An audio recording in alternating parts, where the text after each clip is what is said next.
মহোদয়, আমরা Indian armed ফোর্সকে শুভেচ্ছা এবং অভিনন্দন জানাই, কিন্তু এর পাশাপাশি থাকবে আমাদের দেশের প্রধানমন্ত্রীর উদ্দেশ্যে কিছু প্রশ্ন, যেগুলো শুধু আমি একজন এমপি হিসেবে বা আমার পার্টির পক্ষ থেকে করব না, করব 140 কোটি ভারতবাসীর পক্ষ থেকে। তার জন্য আপনারা আমাকে সরকারের সমালোচক বলতে পারেন, আপনারা আমার বক্তব্যকে রাজনৈতিক উদ্দেশ্য প্রণোদিত বলতে পারেন, কিন্তু দয়া করে আমাকে দেশদ্রোহী তকমা দেবেন না। তার কারণ আমি একজন দেশের মেয়ে, আমি একজন নির্বাচিত জনপ্রতিনিধি এবং আমি একজন জাতীয়তাবাদী নাগরিক, আর আমি একজন বাঙালিও বটে। Sir, I am a Bengali, and like we all know that Vande Mataram is a war cry that originated from Bengal. Our forefathers have shed blood for this country, and we continue to sacrifice our lives for the unity and the sovereignty of this great nation. Sir, 22 April পহেলগাঁওতে Pakistan sponsored জঙ্গি হানায় যেই 26টি নিরীহ ভারতীয় প্রাণ চলে গেল, তার মধ্যে বাংলা থেকে মনীষ রঞ্জন, সমীর গুহ এবং যাদবপুর লোকসভা কেন্দ্র থেকে বিতান অধিকারী ছিলেন। তার বাড়ি আমি গেছিলাম। ছেলের কফিনের সামনে 80-85 বছরের বৃদ্ধ বাবা মা বিধ্বস্ত অবস্থায় দাঁড়িয়ে আছে। আতঙ্কিত ছোট্ট একটি বাচ্চা কাঁদতে কাঁদতে এ ঘর থেকে ও ঘর দৌড়োদৌড়ি করছে এবং উদ্ভ্রান্ত বউ বিলাপ বকে চলেছে। एक चुटकी सिंदूर की कीमत ये गद्दार पाकिस्तान और ये बुज़दिल आतंकवादी क्या जाने, पर नरेंद्र मोदी जी ये जानते थे और इसीलिए उन्होंने नाम रखा ऑपरेशन सिंदूर, जिसे सुन के सबकी भावनाएं जाग उठी और प्रधानमंत्री से हमारी उम्मीदें बहुत ज़्यादा बढ़ गई। किंतु सब भालो जार शेष भालो सेटा हलो कि प्रधानमंत्री की पारलेन शेष अब्दि देशेर मान मर्यादा प्रभाव एवं प्रताप के अक्षुण्ण रखते। सर, कहानी बहुत अच्छी बनी, पकोड़े बहुत अच्छे बने, लेकिन सरसों की जगह केरोसिन तेल डाल दिया, बस यही हो गया। अभी आपने कांग्रेस के साथियों का बात सुन रही थी और वो कह रहे थे कि 1971 में इंदिरा गांधी ने ये किया है, 1971 में इंदिरा गांधी ने वो किया, पर वो कभी भी 1971 का क्रेडिट बिहार के बेटे जगजीवन राम जी को नहीं देते हैं, जो तब के रक्षा मंत्री थे। बांग्लादेश ने उनको 1971 का वॉर हीरो डिक्लेयर किया था और रक्षा मंत्री होने के जंग के बाद भी उन्होंने सैनिकों के रिहैबिलिटेशन के लिए काम किया। लेकिन कांग्रेस पार्टी इसको कभी नहीं रिकॉग्नाइज करेगी, क्योंकि उनको दलित नेतृत्व से समस्या है। वो सिर्फ उनके साथ रहना चाहते हैं जो बाबा साहब के चित्र को अपने पैर पर रखते हैं। अगर हम ऑपरेशन सिंदूर की बात करें तो ये सिर्फ टेरर लॉन्च पैड्स को ध्वस्त नहीं किया, ये पूरी की पूरी तरीके से पाकिस्तान के हौसले को ध्वस्त कर दिया है। लेकिन एक आश्चर्य की बात है मैम, और आश्चर्य की बात यह है कि हमारे दुश्मन देश में एक युवा नेता है और एक युवा नेता हमारे विपक्ष में है। दुश्मन देश का सदन अलग है, हमारे देश का सदन अलग है, वहाँ के नेता अलग है, यहाँ के नेता अलग है, पर इनका सवाल एक ही है। विपक्ष का सवाल और दुश्मन देश के नेता का सवाल एक कैसे हो सकता है?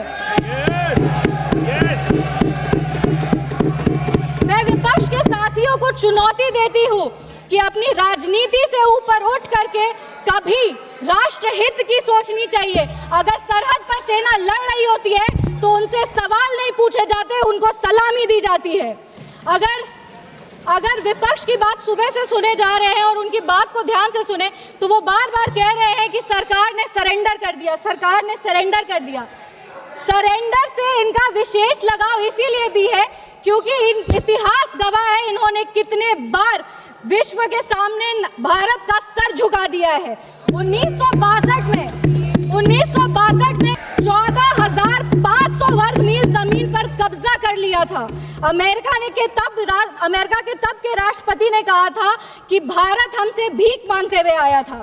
1971 में वेस्टर्न मीडिया ने प्रधानमंत्री के बारे में जो भी कहा हो, उन्होंने हमारे देश के बारे में, भारत के बारे में कहा कि भारत एक धोखेबाज देश है और भारत नागरिक धोखेबाज लोग हैं। ये था भारत का इमेज आपके शासनकाल में। 1985 में CIA के क्लासिफाइड रिपोर्ट्स है कि विदेशी तंत्र भारत की सरकार को चलाती थी, इनसे जवाब मांगिए। 2001 2001 विश्व के सबसे बड़े लोकतंत्र के सबसे बड़े मंदिर पर हमला हुआ और ये लोग चुप बैठे रह गए। 2008 मुंबई अटैक पूरी तरीके से देश को झंझोड़ दिया गया, पर इन्होंने कभी नहीं जवाब दिया। अगर आज आतंकवादियों को जवाब दिया है तो वो हमारे यशस्वी प्रधानमंत्री श्री नरेंद्र मोदी जी की सरकार ने दिया है।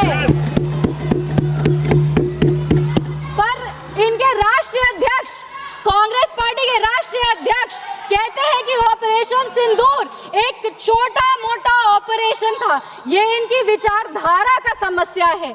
इनको लगता है कि ऑपरेशन सिंदूर एक छोटा मोटा ऑपरेशन था, पर ये इनकी गलती नहीं है। इनकी विचारधारा ये कहती है कि अगर हिंदू धर्म को आगे लेके जाओ, हिंदू धर्म के पक्ष में बोलो तो वो सैफरन टेरराइजेशन है। पर इनकी राजनीति के लिए ये कहते हैं आतंकवादियों का कोई धर्म नहीं होता। ये दोहरा चरित्र क्यों है इनका?